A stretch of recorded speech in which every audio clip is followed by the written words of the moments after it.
सो एक एग्जांपल हम डिस्कस करते हैं यूजिंग द कॉन्सेप्ट्स जो अभी हमने प्रीवियसली स्लाइड्स में देखा है। और अगर पेपर में क्वेश्चन आता है इनमें से किसी भी फोरकास्टिंग टेक्निक के बारे में तो इसी तरह का सवाल आपको आएगा like you see in the table. और कुछ प्रैक्टिस क्वेश्चंस भी आपको मैं दूंगा यूजिंग द सिमिलर फॉर्मेट। आपको टेबल गिवन है जिसमें वीक्स गिवन है आपको और एक्चुअल डिमांड। ठीक है जी, 5 वीक्स गिवन है आपको और हर वीक की आपको एक्चुअल डिमांड गिवन है।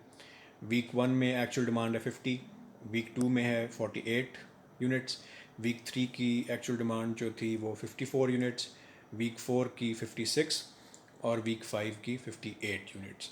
और आपसे कहा गया है कि जी फोरकास्ट करें डिमांड को for week 6 using this data. और इसी डेटा को हम इस्तेमाल करेंगे जो डिफरेंट टेक्निक्स हमने डिस्कस किए हैं। हर टेक्निक को हम इस डेटा पे अप्लाई करते हैं। सबसे पहले है जी नाइव फोरकास्टिंग, जिसमें सिंपली आइडिया क्या होता है, फोरकास्ट जो होगा 6th वीक का, it will be the actual demand for previous period जो कि वीक 5 है। तो हम देख सकते हैं टेबल में कि वीक 5 की जो एक्चुअल डिमांड है वो 58 यूनिट्स है। तो नाइव फोरकास्टिंग के लिहाज से हम कहेंगे कि वीक 6 की जो फोरकास्टेड डिमांड है वो 58 यूनिट्स होगी। ठीक है जी, सिंपल सा आइडिया है। उसके बाद सेकंड पे है trend adjusted forecasting. Trend adjusted naive forecasting में क्या होता है कि हम प्रीवियस पीरियड की जो एक्चुअल डिमांड है which in this case is 58 units, उसको हम कंसिडर करते हैं प्लस जो इंक्रीजिंग या डिक्रीजिंग ट्रेंड था वीक 4 के लिहाज से उसको हम देखते हैं। तो वीक 4 में 56 एक्चुअल डिमांड है और वीक 5 में 58 है। तो हम देखते हैं कि एक इंक्रीजिंग ट्रेंड हमें नज़र आ रहा है।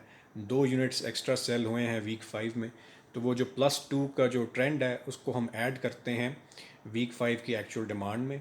ठीक है जी, so we get 60 units for trend adjusted naive forecasting. उसके बाद है मूविंग एवरेज। और मूविंग एवरेज में हम क्या करते हैं कि जो लेटेस्ट 3 हमारे पास एक्चुअल डिमांड्स होती हैं उनको हम ऐड करते हैं और 3 से डिवाइड कर देते हैं। तो हमारे पास वो 3 कौन से हैं जी, लेटेस्ट वीक 3, 4 एंड 5, उनकी हम एक्चुअल डिमांड्स को ऐड कर लें। 54 जो है डिमांड वो वीक 3 की है, प्लस 56 वीक 4 की डिमांड और 58 यूनिट्स वीक 5 की।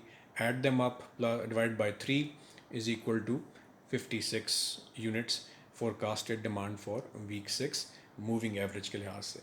और आखिर में है जी वेटेड मूविंग एवरेज, जिसके अंदर वेट्स वही हैं जो कि प्रीवियसली हमने एग्जांपल में डिस्कस किए थे और आपको सवाल में गिवन होंगे ये वेट्स। सबसे बड़ा वेट है 0.4, उसके बाद है 0.3, 0.2 और फिर 0.1। तो ये 4 वेट्स हैं, इसलिए हमें 4 हफ्तों के लिहाज से कैलकुलेशन करनी होगी। जो सबसे बड़ा वेट है हमने हमेशा सबसे रीसेंट डिमांड को वो वेट असाइन करना है विच इज़ वीक 5 डिमांड जो कि एक्चुअल डिमांड 58 है। सो 0.4 जो है वो मल्टीप्लाई होगा 58 यूनिट्स के साथ। उसके बाद वो प्लस होगा 0.3 के साथ, 0.3 मल्टीप्लाइड बाय वीक 4 की जो डिमांड है 56, plus 0.2 multiplied by week 3 demand which is 54, plus 0.1 which is multiplied with week 2 demand जो कि 48 है। इन सब को मल्टीप्लाई करने के बाद और ऐड करने के बाद हमारे पास फिगर आता है 55.6, उसको आप राउंड ऑफ कर दें टू 56 यूनिट्स। तो ये जो है वेटेड मूविंग एवरेज है। और इन तमाम टेक्निक्स में से अप टिल नाउ जो हमने डिस्कस की हैं सबसे ज़्यादा बेहतरीन जो है फोरकास्टिंग टेक्निक वो वेटेड मूविंग एवरेज है। इससे बेहतर और भी हैं but up till now we can say कि सबसे एक्यूरेट जो हमारी फोरकास्टेड डिमांड होगी वो based on weighted moving average ही होगी। सो जो आपको क्वेश्चंस आ सकते हैं पेपर में वो इसी तरह के ही होंगे। उसकी सिर्फ वैल्यूज़ जो हैं वो डिफरेंट होंगी, टाइम पीरियड्स डिफरेंट हो सकते हैं, जैसे ये हफ्तों के लिहाज से है या मंथ्स लिखे हो सकते हैं या ईयर्स भी लिखे हो सकते हैं, वो मैटर नहीं करता, वो सिर्फ टाइम पीरियड है। एक्चुअल डिमांड जो है वो बेशक शिफ्ट होती रहे, कॉन्सेप्ट वही है जैसे हमने भी डिस्कस किए हैं। And using the practice questions आप उनको और बेहतर तरीके से अंडरस्टैंड कर सकते हैं।